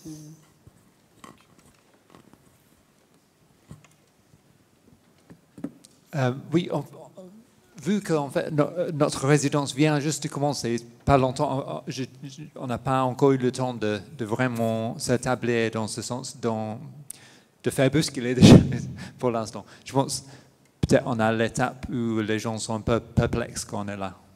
C'est qui arrive assez souvent. Et mais l'idée de coucou, en fait, il y avait une image que j'ai voulu montrer tout à l'heure. Je ne sais pas si c'est possible de bouger les diapos à quelques places, mais oui, dans l'autre sens. Juste pour la petite anecdote, c'est donc là, c'est à l'université d'Angers, et pour la prochaine image montre oui, voilà. Là, c'est un peu le. C'était pour montrer comment ça marche si on fait une résidence et on n'a pas prévu un endroit où travailler. Donc là, le directeur à l'université, il a gentiment quitté le bureau parce qu'il tenait à faire le projet. Et il nous a laissé faire le bordel comme ça pendant un mois pour pouvoir réaliser l'exposition. Donc, on a fait plein de dégâts, plein de bruit là-dedans, mais c'est pas évident, c'est pas forcément quelque chose qui est prévu à l'avance. Quand on invite un artiste, c'est de savoir exactement comment ils vont bousculer des choses, oui, en plus. Donc, il y a un enjeu un peu de co-construction avant que vous arriviez dans l'entreprise ou en l'occurrence dans un espace public pour définir des objectifs. Oui, je pense que ça c'est toujours une bonne idée, oui. Mais comme ça dépend vraiment des artistes. Il y en a qui vont arriver avec juste un appareil photo et faire discrètement le travail. C'est vrai que selon l'artiste, c'est bien de pouvoir construire quelque chose au fur et à mesure. Oui.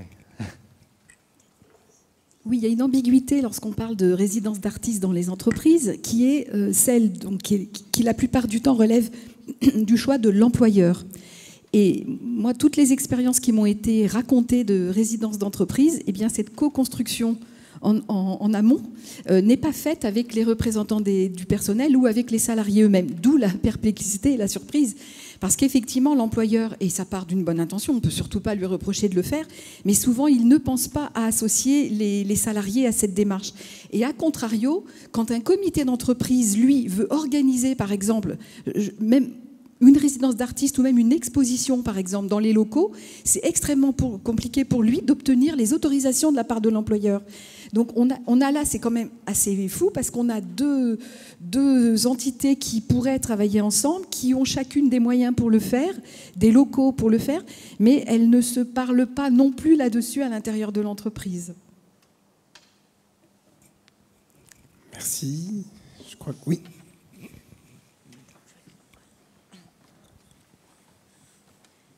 Peut-être juste ajouter sur ces résidences des dispositifs donc, qui se multiplient. On vient d'apprendre que le Conseil régional des Pays de Loire vient de lancer un concours pour 5 résidences en entreprise importantes, financées par le Conseil régional. Donc on voit que le relais est pris aussi par des collectivités territoriales et veulent vraiment orchestrer cette rencontre. J'espère aussi au-delà de la rencontre du prince que représente le chef d'entreprise et l'artiste. On entend bien le risque qu'il peut y avoir. Et oui, la résidence est financée par la Direction régionale des affaires culturelles. Et également, les centres d'art partenaires sont soutenus pour leur action de médiation et de valorisation des artistes. Bonjour, merci pour la transition, puisque je vais rebondir dans la même lignée. Donc, je suis directrice des affaires culturelles de la ville de Mantes-la-Jolie. Je suis accompagnée de mon collègue qui est responsable du centre d'art, École municipale d'art plastique de la ville, dans laquelle on accueille un artiste en résidence, donc résidence entièrement financée par la collectivité, seule, parfois avec l'aide du département.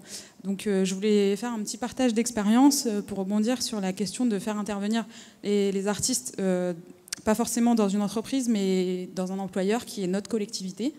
Donc nous, on a essayé de développer un dispositif en fait au sein de la commune. Dans un premier temps, donc on a un des agents de la collectivité, Emmanuelle Lemoine, qui est artiste elle-même, et également enseignante artistique, qui s'est rendue dans les services municipaux et qui a dessiné des instants à l'encre. Donc en fait, elle s'est attachée à représenter en fait les agents au travail, à la fois pour valoriser leur travail, mais pas seulement, c'était aussi pour faire connaître sa pratique et son processus de création à ses collègues. Donc au début, on a eu quelques réactions de rejet ou d'interrogation vis-à-vis de sa pratique et pourquoi cette personne vient s'installer là, me regarde intensément et se met à me dessiner. Mais ensuite, on a voulu en fait aller plus loin dans cette expérience. Donc dans un deuxième temps, donc c'est un premier croisement. Donc notre service s'est rendu dans les autres services municipaux, mais on a essayé cette année, depuis le printemps 2017, de faire l'inverse et de faire venir les services municipaux au centre d'art. Donc c'est pas forcément évident dans l'autre sens. Donc on a réussi heureusement à avoir l'aval de la direction générale pour organiser des ateliers de création en fait sur le temps du travail. Donc en fait les agents sont détachés le vendredi après-midi.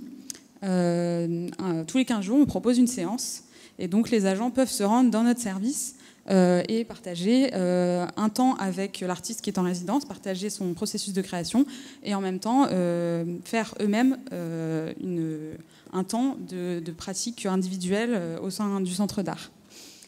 Donc pour l'instant, on a lancé le dispositif en organisant le séminaire des cadres de la collectivité dans le centre d'art.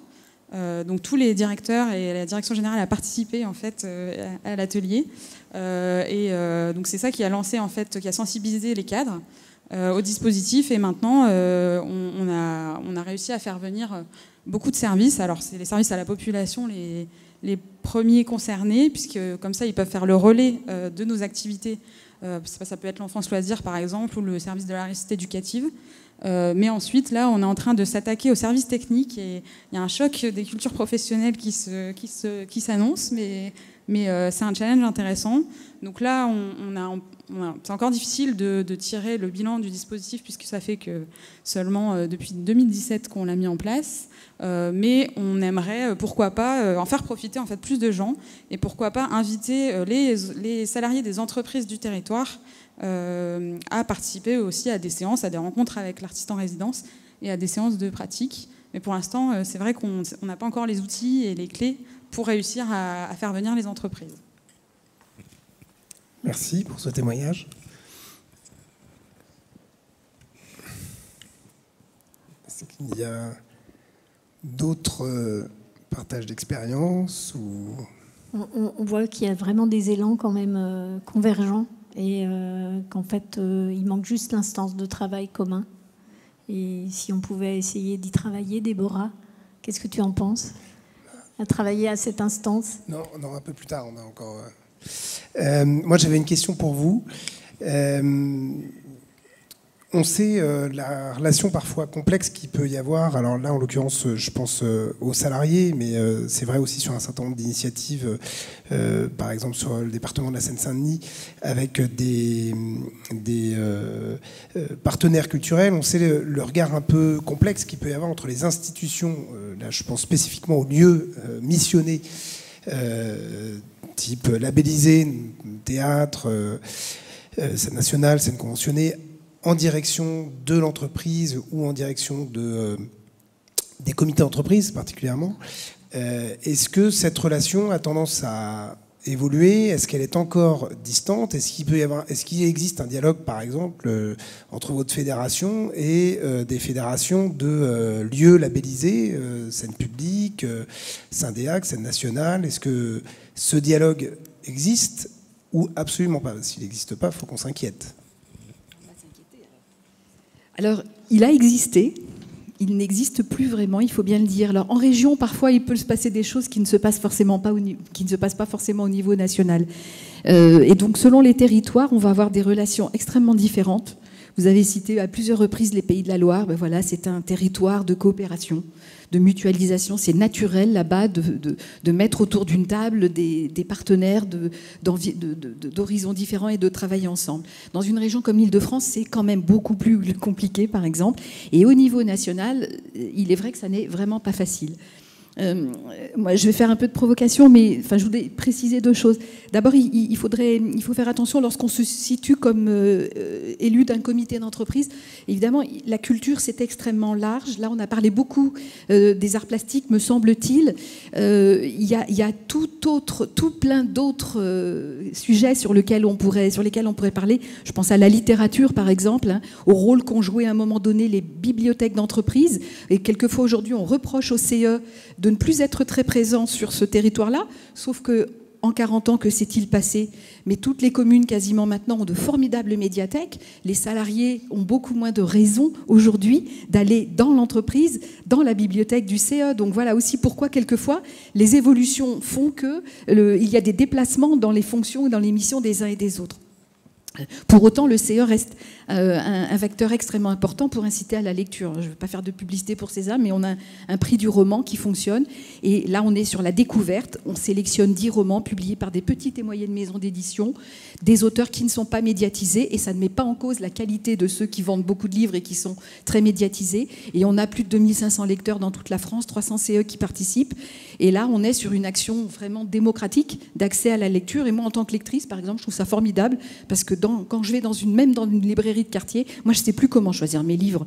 650 romans qui sortent chaque année, j'ai besoin qu'on m'aide. Et bon, voilà, en l'occurrence, là, sur le roman, Sésame le fait. Mais il y a plein de CE qui font ce rôle, c'est ce rôle de médiation. Et donc, je ne voulais pas qu'on reste resserré sur la question des arts plastiques, avec tout l'intérêt, évidemment, que ça porte, mais il y a d'autres accès à la culture. L'accès au musée, par exemple, vous l'avez dit, c'est pas si simple d'emmener les gens au musée. Il y a plein de CE qui ils font une sortie au musée, et puis il y a un restaurant derrière, et puis l'après-midi, il y a une activité plus ludique. C'est aussi comme ça que progressivement, on amène les gens vers des endroits où ils n'iraient pas spontanément tout seuls. C'est extrêmement important. Voilà. Et pour répondre maintenant à votre question, moi je trouve qu'effectivement on a perdu ces liens avec ces grandes organisations et parfois on ne se comprend pas très bien. Et là je vais être un peu provocatrice, mais moi j'ai vu par exemple des grands festivals de musique vivante quand ils se sont créés, venir chercher les comités d'entreprise. Et puis quand le succès a été là, eh bien on a restreint l'accès des CE aux grands spectacles. Et ça s'est vu assez. Et nous, on le voit, depuis 40 ans, je peux vous assurer qu'on l'a vu un paquet de fois. Et sur les salles de spectacle, le théâtre, par exemple, ou l'opéra, l'accès n'est pas évident à ça. Et donc, les CE ne sont pas des remplisseurs de salles vides. C'est un peu provocateur, hein. Mais il faut faire extrêmement attention à ça, parce que le meilleur moyen de faire que quelqu'un n'aille plus au théâtre, c'est de l'emmener voir un spectacle qui n'est pas facilement accessible. Et c'est ces questions-là sur lesquelles on a parfois du mal à se comprendre, et sur lesquelles, à mon avis, on aurait vraiment intérêt à discuter tous ensemble, parce que c'est très, très complexe. Moi, je n'ai pas la même relation au spectacle vivant, au théâtre, à la danse, que vous, madame, ou que quelqu'un d'autre. C'est normal. Et donc, de temps en temps, moi aussi, j'ai besoin qu'on m'aide. Oui, et quelquefois qu'on me bouscule et qu'on m'amène à aller voir quelque chose que je n'aurais pas forcément vu. Moi, j'adore, dans le prix du roman Sésame, pour revenir à la littérature, qu'à un moment donné, je lise le 10e bouquin, parce qu'il y en a 10 à lire, et pour voter, c'est ma fierté, je veux lire les 10. Et hop, le 10e, il me cueille. Je ne m'y attendais pas, parce que c'est le dernier que j'ai pris, parce qu'a priori, le titre ne me plaisait pas, et je me fais cueillir. Et j'adore qu'on me cueille comme ça. Et comment est-ce qu'on peut travailler tous ensemble sur l'ensemble des différentes disciplines pour qu'on puisse amener des gens tranquillement à aller vers des choses qui ne leur sont pas naturelles. Merci. Je crois que les lieux de concertation, ils se multiplient aujourd'hui. Je crois qu'il y a je le disais, une prise de conscience de l'ensemble des acteurs, en fait, notamment au niveau peut-être même des DRAC, de construction de tous ces échanges et de toutes ces possibilités. La nécessité de repenser la médiation avec des acteurs comme les comités d'entreprise, comme les associations, comme tous ces acteurs qui jusque-là n'étaient pas considérés comme pouvant être des passeurs de culture. Je pense que c'est ça qu'on a à faire là devant nous, en fait. C'est l'enjeu aujourd'hui. Alors, toutes ces questions sont traitées à la fois par les CE, mais aussi depuis longtemps par l'ensemble du monde de l'économie sociale et solidaire, que ce soit les mutuelles ou les coopératives. Il y a bien sûr qu'il y a beaucoup de culture dans ces entreprises de l'économie sociale.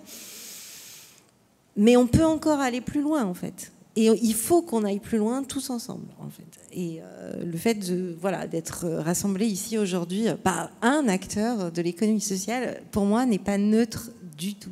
Il y a bien un impact fort de ces acteurs-là. Voilà. Et sur les résidences, je rejoins absolument ce que vous dites, et je pense notamment aux résidences d'écriture théâtrale. Je pense que ça relève des droits culturels, que des artistes puissent aller dans des entreprises, écrire des pièces, écrire des romans, parce que chacun des salariés a aussi le droit d'avoir une littérature qui parle de lui, en fait. Et ça fait partie des droits culturels. Peut-être un mot pour nourrir ce dialogue sur le partenariat, Madame attendue. J'entends votre appel. Et nous, de notre côté, collectivité territoriale en charge des établissements culturels et du maillage du territoire grâce à ses ressources, nous souhaiterions aussi un vrai partenariat, non pas seulement sur le vedettariat de tel ou tel artiste dans une saison, mais bien au-delà sur la compréhension de l'axe de la direction artistique d'un établissement, de l'âme du projet. Il nous faut donc des médiateurs pour que nous puissions provoquer cette rencontre vers l'esprit du lieu.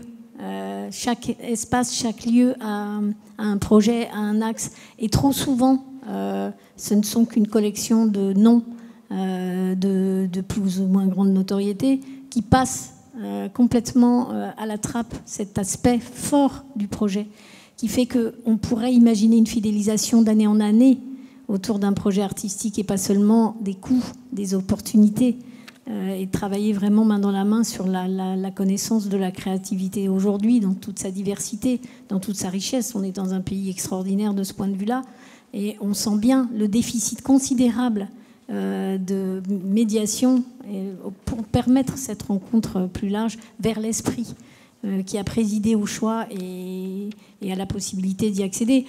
Dans nos villes, en Ile-de-France, il y a un effort tarifaire considérable d'accessibilité la plus large à tous les publics, jeunes, etc.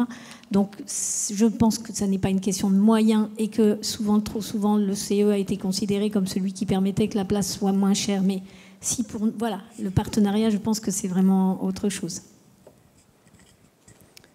Déborah.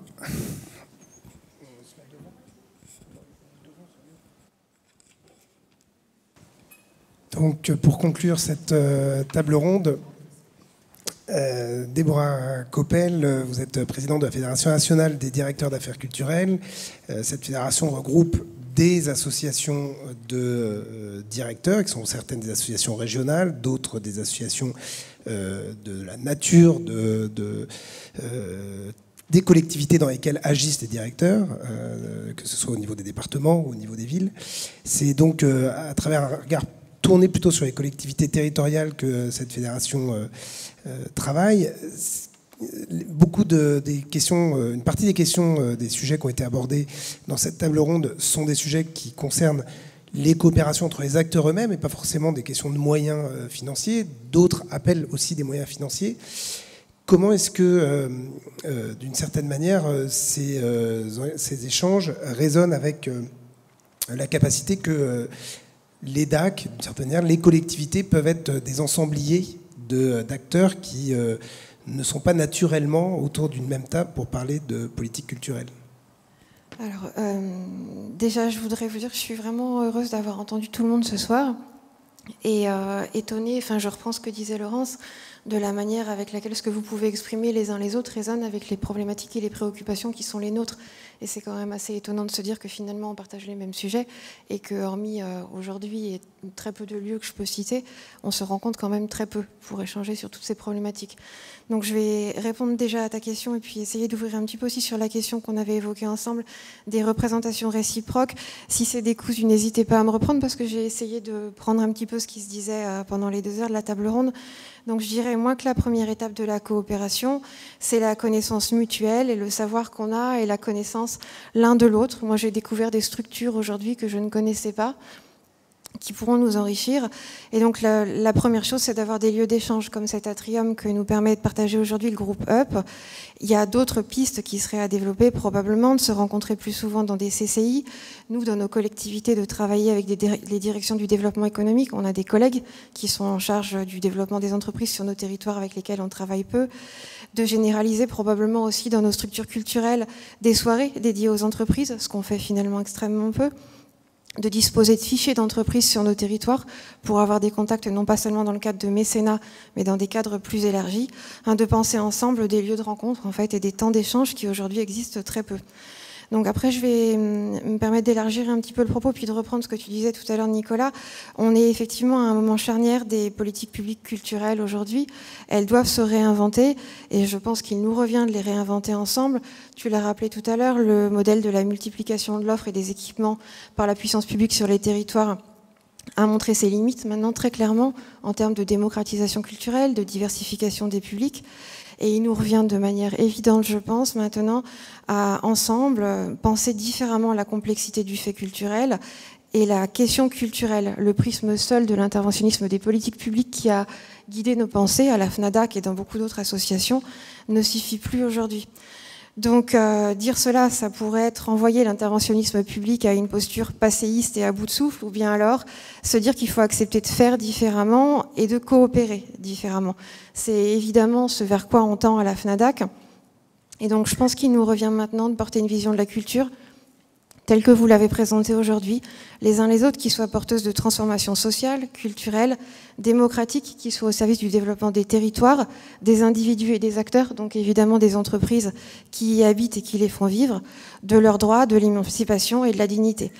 Et pour ça, il faut qu'on soit au cœur de la co-construction de politiques culturelles sur nos territoires.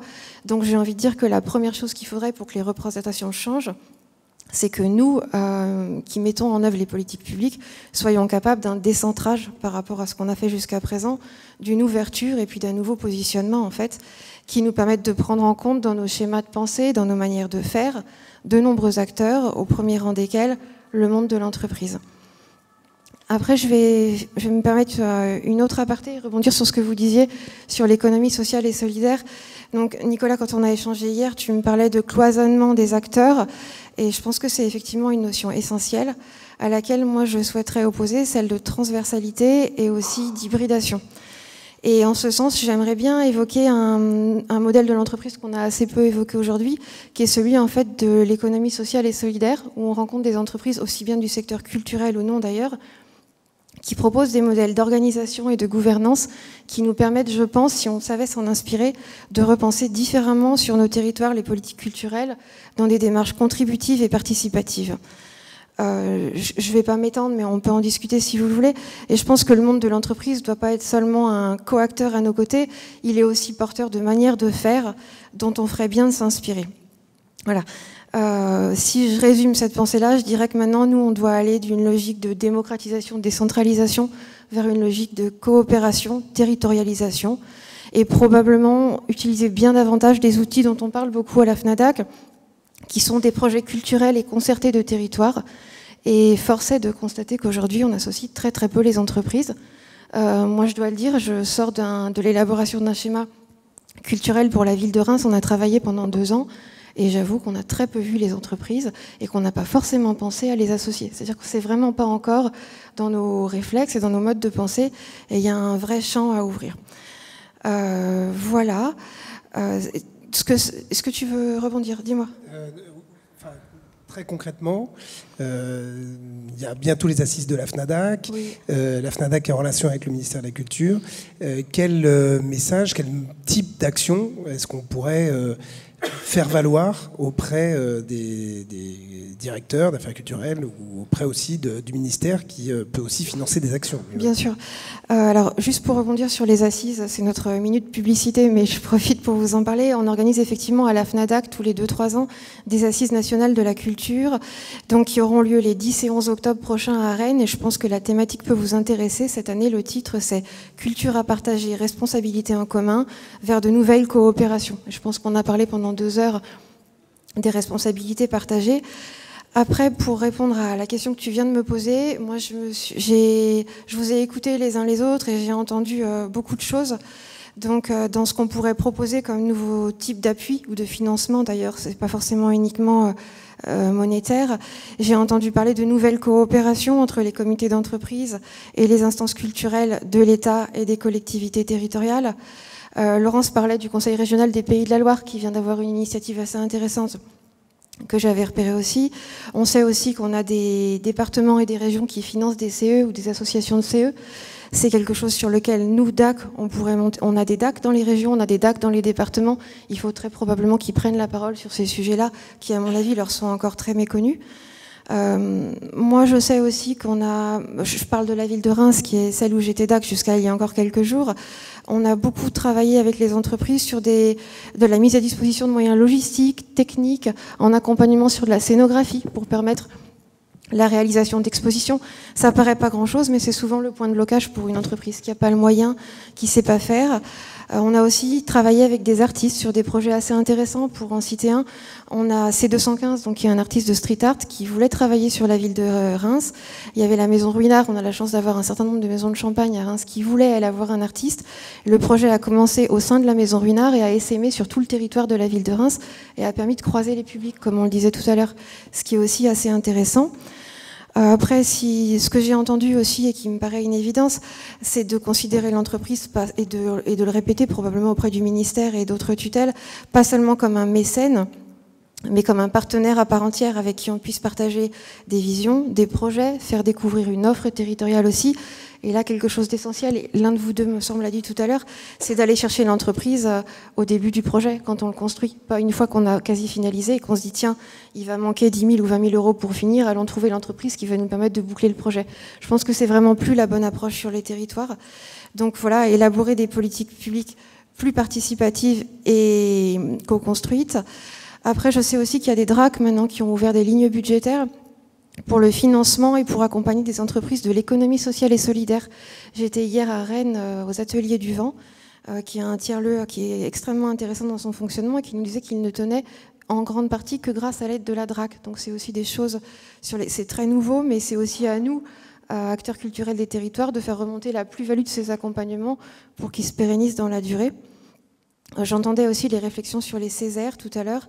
Donc effectivement, participer peut-être à ces travaux, mieux les connaître, réfléchir ensemble sur des critères d'évaluation des projets qu'on porte sur nos territoires serait réellement intéressant. Et puis, alors, peut-être un dernier point quand même assez important, on a beaucoup parlé de médiation, travailler sur la médiation. Et je me suis fait la remarque à nouveau qu'en tant que DAC, j'ai organisé beaucoup de formations, on a formé beaucoup de médiateurs, on a mis en place des équipes de médiation, on n'y a jamais associé les entreprises. On a associé des associations comme Culture du Cœur qui travaillent justement pour les exclus au monde de l'emploi ou les personnes démunies. On n'a jamais pensé à aller chercher les représentants de CE. Donc il y a un vrai travail à faire, nous, de notre côté, pour vous percevoir différemment et puis comprendre aussi la plus-value qu'il peut avoir. C'est une évidence et c'est étonnant que ce soit si peu formulé que quand même un individu passe l'essentiel de sa vie adulte dans le cadre de l'entreprise. Donc c'est quand même assez étonnant qu'on n'aille pas chercher plus de ce côté-là. Voilà, donc je vais conclure parce que je crois qu'on a pris le temps, mais on a un champ de possibles devant nous de manière assez claire. Et je peux vous dire que nous, à la FNADAC, on sera heureux de continuer à travailler avec les uns les autres. Et je remercie vraiment le groupe Up de nous avoir ouvert à cette perspective, parce qu'il est vrai que dès qu'on commence à y travailler, on se rend compte que c'est une évidence et qu'il est vraiment étonnant qu'on n'y soit pas plus souvent sur ce terrain-là. Voilà.